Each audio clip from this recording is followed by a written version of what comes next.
নমস্কার বন্ধুরা, শান্তি রান্নাঘরে সবাইকে স্বাগত। আজকে চলে এসেছি আবারও একটি সুস্বাদু রেসিপি নিয়ে। আজকে বানাবো চিংড়ি মাছের বাটি চচ্চড়ি। এই চচ্চড়ি হয়তো আপনারা অনেকেই বানিয়ে থাকেন, তবে আমি কিভাবে বানাই সেটা আজকে আপনাদের সঙ্গে শেয়ার করব। আজকে আমি চিংড়ি মাছের বাটা চচ্চড়ি বানানোর জন্য সবার প্রথমে যে উপকরণগুলো লাগবে সেগুলো নিয়ে নিচ্ছি। একটা টিফিন কৌটো, আর সঙ্গে কিছুটা আলু ঝিরিঝিরি করে কেটে নিয়েছি, দুটো পেঁয়াজ নিয়েছি, একটা বড় এবং একটা ছোট নিয়েছি। এখানে চাইলে ছোট দুটো পেঁয়াজ নেওয়া যেতে পারে। আমি এখানে আলুর পরিমাপটা একটু বেশি রেখেছি, আর চিংড়ি মাছটা যেহেতু কম আছে তাই আমি একটু আলুটা বাড়িয়ে দিয়েছি। আপনারা চাইলে শুধু চিংড়ি মাছ দিয়েও করতে পারেন। এখন আমি নিয়ে নিয়েছি কাঁচা লঙ্কা, এখানে 4টে আমি কাঁচা লঙ্কা নিলাম। এরপরে পেঁয়াজগুলোকে কেটে নেব। পেঁয়াজগুলোকে একেবারে ঝিরিঝিরি করে কেটে নিতে হবে, তাই আমি পেঁয়াজগুলোকে সবার প্রথমে কেটে নিচ্ছি। এই রান্নাতে খুব বেশি কষ্টের প্রয়োজন হয় না, অথচ রান্নাটা কিন্তু খুবই সুস্বাদু হয়। চিংড়ি মাছ যদি ফ্রেশ থাকে তাহলে এই বাটি চচ্চড়ি বানিয়ে নিয়ে যেতে পারে খুব সহজে।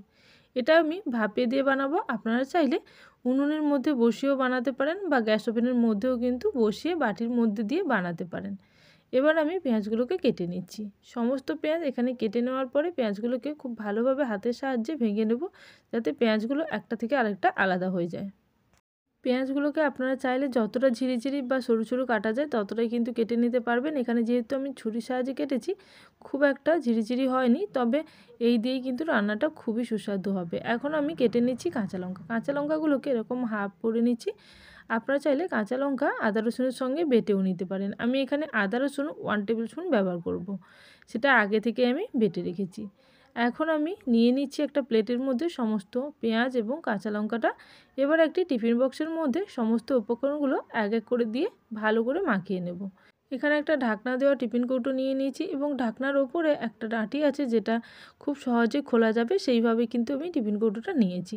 এবার দিয়ে দিচ্ছি এক এক করে চিংড়ি মাছ, তারপরে দিয়ে দিচ্ছি আলুগুলো একটু ঝিরিঝিরি করে কাটতে হবে, কারণ এগুলো টিফিন বক্সের মধ্যে সেদ্ধ হবে, তাই একটু পাতলা পাতলা করে যতটা পারা যায় কেটে নিতে হবে।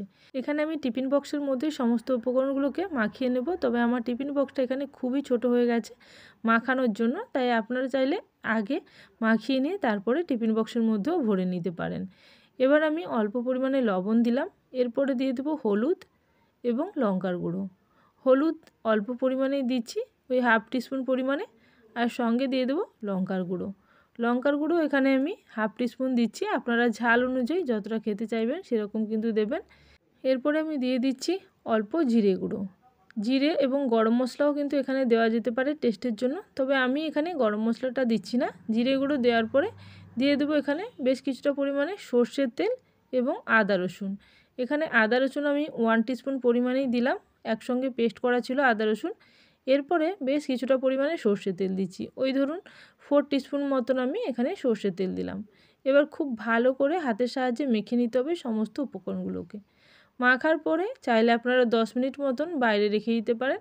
এছাড়াও চাইলে সঙ্গে সঙ্গেও কিন্তু আপনারা এটা রান্না করতে পারেন। এই রান্নাটি আমি যেহেতু টিফিন কৌটোর মধ্যে ভরে এবং ভাপে দিয়ে রান্না করব, আপনারা চাইলে ভাতের মধ্যে দিয়েও কিন্তু এই রেসিপিটি করা যেতে পারে। সেক্ষেত্রে ভাতটা কিন্তু যে চাল নেবেন সেই চালটা কিন্তু খুব বেশি সময় ধরে ফোটে সেরকম চাল নিতে হবে।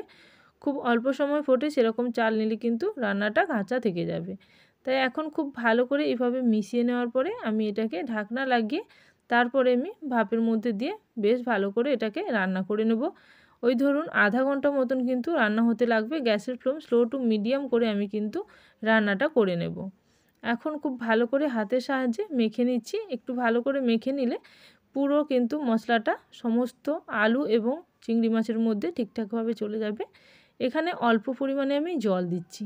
এখানে আমি মশলার হাত ধোয়া জলটা কিছুটা পরিমাণে দিলাম, ওই ধরুন 5 টেবিল স্পুন মতন জল দিলাম। দিয়ে এবারে ঢাকনাটা দিয়ে খুব ভালো করে লাগিয়ে তারপরে কিন্তু রান্না করতে দেবো। তার আগে যেহেতু জল দিয়েছি তাই আমি একটা স্পুনের সাহায্যে খুব ভালো করে এইভাবে মিশিয়ে নিচ্ছি।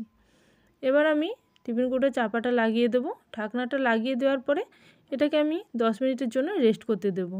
আর এদিকে আমি একটি কড়াইয়ের মধ্যে জল বসিয়ে দিয়েছি।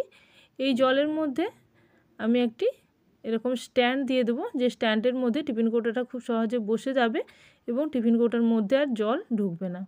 তাই স্ট্যান্ডটা দেওয়ার পরে তারপরে আমি ঢাকনা দিয়ে এটিকে কিছুক্ষণের জন্য রান্না হতে দেবো। ওই ধরুন 15 থেকে 20 মিনিট মতন রান্না হতে দেবো। তারপরে আমি গ্যাসের ফ্লেম অফ করে কিছুক্ষণ রেখে দেবো এই গরম অবস্থাতে। এইভাবে আমি 20 মিনিট মতো রান্না করে নিয়েছি। এখন 20 মিনিট পরে ঢাকনা খুলে নিচ্ছি। দেখুন 20 মিনিট পরে ঢাকনা খোলার পরে জলটা কিন্তু অনেকটাই শুকিয়ে গেছে। এই অবস্থা আমি আরও 10 মিনিট রেখে দেবো। এখন টিফিন বক্সটা পুরোপুরি ঠান্ডা হয়ে গেছে। এবার আমি টিফিন বক্সটাকে খুলে নিচ্ছি। দেখুন রান্নাটা কিন্তু সম্পূর্ণ রেডি। আলুগুলোও ঠিকঠাক সেদ্ধ হয়ে গেছে আর খুব সুন্দর একটা গ্রেভি হয়েছে। এখানে যেহেতু খুব বেশি মশলা ব্যবহার করিনি তাই একটু পাতলা গ্রেভি আছে। আপনারা চাইলে আরও একটু মশলা ব্যবহার করে একটু ঘন গ্রেভিও করতে পারেন। এইভাবে আপনারা কড়াইয়ের মধ্যেও করতে পারেন, গ্যাস ওভেনের মধ্যেও বসিয়েও কিন্তু করা যেতে পারে। সেক্ষেত্রে অল্প একটু বেশি পরিমাণে জল লাগবে। আর এইভাবেই কিন্তু এই সুস্বাদু রেসিপিটি বানানো যায়। তাহলে বন্ধুরা, রেসিপিটি ভালো লেগে থাকলে অবশ্যই কমেন্ট সেকশানে জানাবেন।